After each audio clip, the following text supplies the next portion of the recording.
Hello everyone. Ayan.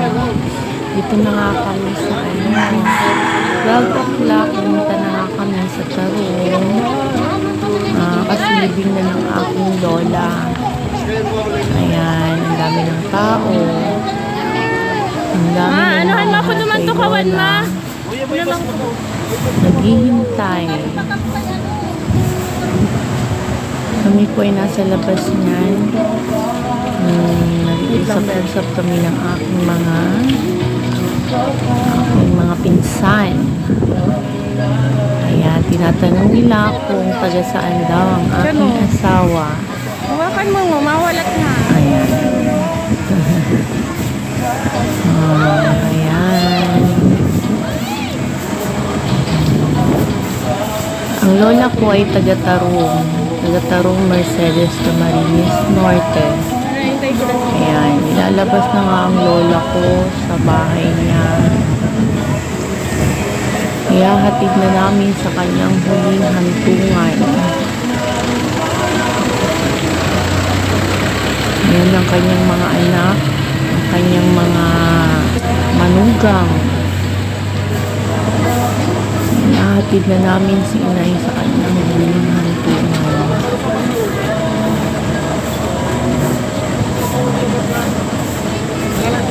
Lalabas na po siya sa bahay niya. Nakakalungkot na po ang bahay niya. Sobrang tahimik na. Yan yung bahay niya na ayaw niyang iwanan. Saan mama? Pagbibisita sa amin ay gusto nang umuwi agad. Basta uuwi siya.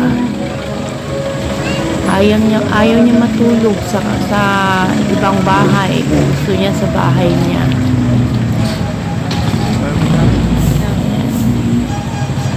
Nakakalungkot man, kailangan tanggapin.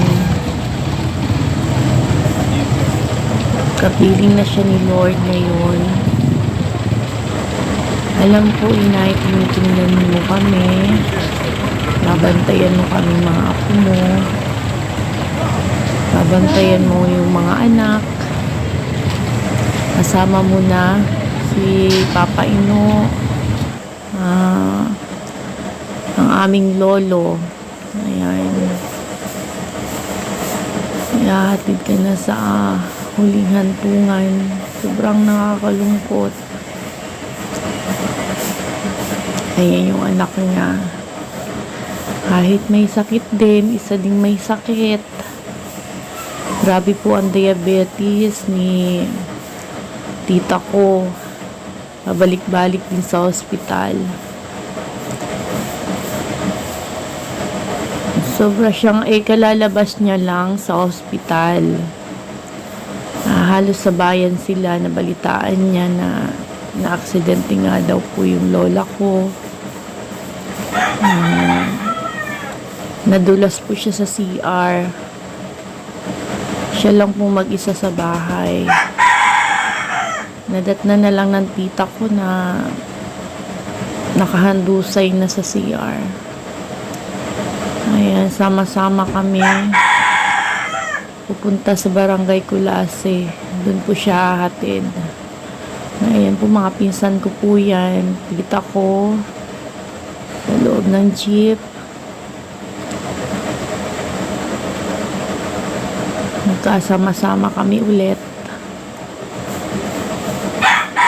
Ang kanyang mga apo na may kanya-kanya na ring pamilya. Ayan po. Muntik pa nga kami madiskrasya dyan sa jeep. Kasi ang daanan ay sobrang napakatirik. Napakataas ng bangin. Muntik na kaming umatras pababa. Ayan, ayan, nasa simbahan na po kami niyan.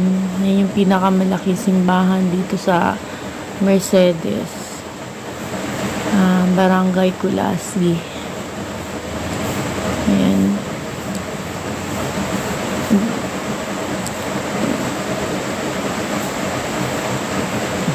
Yan.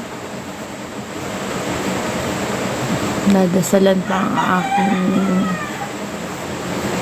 aking lola. Hinihintay namin yung pare.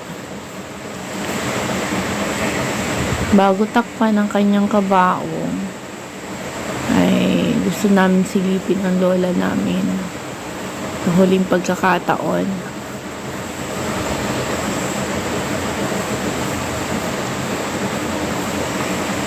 Pakahirap tanggapin pero kailangan tanggapin.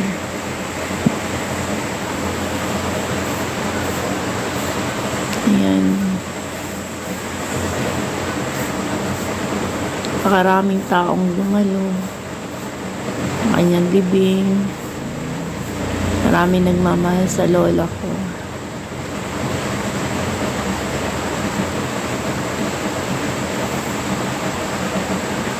Ayan. Yung asawa ko, todo support naman sa akin. Kahit saan ako pumunta, lagi ang kasama.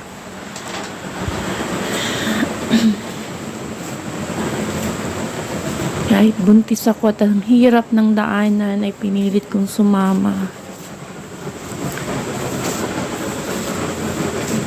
Ayan. Ayan ang aking mga tita, tito sa unahan. Sobrang lungkot ng mga mukha at mamimiss namin ang aming lola.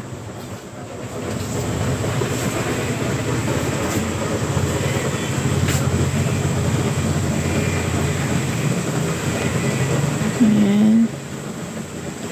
Kumuha kami ng larawan ng picture sa aming lola bago siya ihatid sa huling hantungan niya.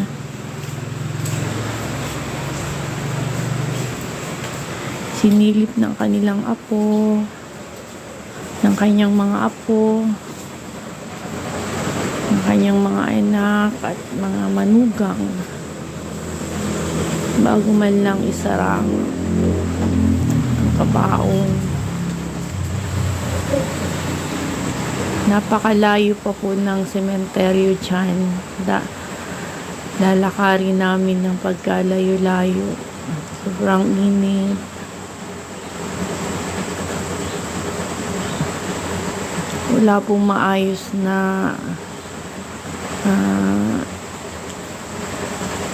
libingan.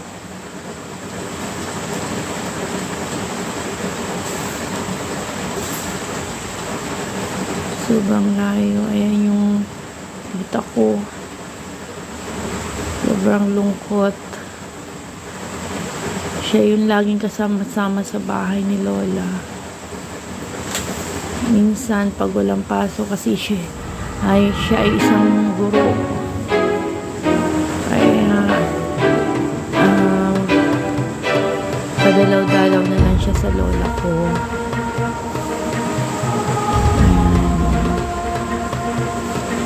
Ang kanyang mga apo pag walang pasok, tumutuloy naman pag Sabado-Linggo para bisitahin ang aming lola na nag-iisa sa bahay niya.